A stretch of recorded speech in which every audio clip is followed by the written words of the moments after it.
শংকৰ মহাদেৱৰ দেৱাদিদেৱ মহাদেৱৰ অনন্য গুণৱত্তাৰে পৰিপূৰ্ণ শিৱ মহাপুৰাণৰ যি আয়োজনা কৰিছে আজি পাঠক পৰিবাৰৰ দ্বাৰা আমাৰ এখেতৰ গৃহ প্ৰাংগণত এতিয়া শিৱ মহাপুৰাণ আয়োজন কৰা হৈছে। কিন্তু কেৱল আয়োজকে নিজৰ কাৰণে নকৰি গোটেই সমাজৰ আৰু তাৰ লগে লগে বিশ্ব শান্তি এবং মানৱ কল্যাণাৰ্থে তেখেতৰ অন্তকৰণৰ পৰা এই শিৱ মহাপুৰাণ সকলো গাঁও নিবাসী ৰাইজৰ মানে সম্পূৰ্ণ দায়িত্ব ভাৰ অৰ্পণ কৰি সকলোৱে যাতে এতিয়া আহি আছে মহাপুৰাণৰ কথা প্ৰবচন শ্ৰৱণ কৰি আছে। এই শিৱ মহাপুৰাণৰ দ্বাৰা আমাৰ এই ক্ষেত্ৰত সকলো যি জনসাধাৰণ আহি শিৱ মহাপুৰাণৰ কথা শ্ৰৱণ কৰি আছে, শিৱ মহাপুৰাণৰ দ্বাৰা যাতে সকলোৰে মংগল হয় আৰু যি আচৰণৰ কথা দৈনন্দিন জীৱনত ব্যৱহৃত কিছুমান জ্ঞানৰ কথা এইবিলাক উল্লেখ কৰা হয় শিৱ মহাপুৰাণ অন্তৰ্গত। আৰু বিদ্যা তত্ত্ব জ্ঞান তত্ত্ব শিৱ তত্ত্বৰ বিষয়ে উল্লেখ কৰা হয়। এইবিলাক যাতে সুন্দৰভাৱে শুনি নিজৰ জীৱনলৈ নিজৰ সন্তানৰ সংস্কাৰবান কৰিবলৈ নিজৰ জীৱনক সংস্কাৰিত কৰি তুলিবলৈ এয়া এক প্ৰকাৰৰ আমাৰ বহুত এটা সুযোগ আমি পাইছোঁ বুলি কওঁ।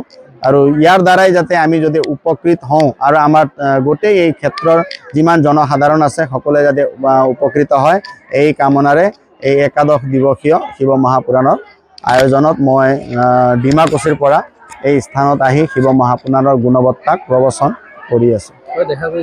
মই নাভাবোঁ, কাৰণ আমাৰ যিমান হিন্দু সমাজত আজি যিমান বেলেগ বিধৰ্মীসকলৰ যি অত্যাচাৰ তেখেতসকলৰ যি উদ্ভণ্ডালি সেইবিলাক যদি চাবলৈ গ'লে আমাৰ হিন্দু সমাজত ইমান উৎপাত নাই। কাৰণ এই যি সংস্কৃতি এই পূজা পাঠ যিবিলাক আমাৰ ধৰ্ম যেনেকুৱা প্ৰবচনবিলাক হওক বা অন্য মঠ মন্দিৰৰ আদিত যোৱা, মা দেউতাকক সেৱা কৰা, মা দেউতাৰ আশীৰ্বাদ লোৱা, ডাঙৰৰ আশীৰ্বাদ লোৱা, এই যি সনাতন প্ৰক্ৰিয়া যিমান সংস্কাৰ পদ্ধতি আছে এই সংস্কাৰ পদ্ধতিৰ অন্তৰ্গত ব্যক্তিৰ অন্তৰত কিছুমান হয়, হাজাৰত দুজন ওলোৱা ডাঙৰ কথা নহয়, কিন্তু সকলোৰে ভয় ভাৱ আছে।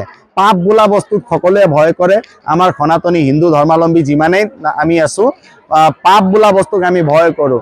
আৰু বৰঞ্চ আমি পাপ বোলা বস্তুক ভয় কৰাৰ কাৰণে আমি কুকৃত্য ইমান বেয়াকৈ কুকৃত আমাৰ ধৰ্মাৱলম্বী ব্যক্তিসকলৰ মাজত ইমানকৈ হোৱা নাই মই যিমানখিনি জানো।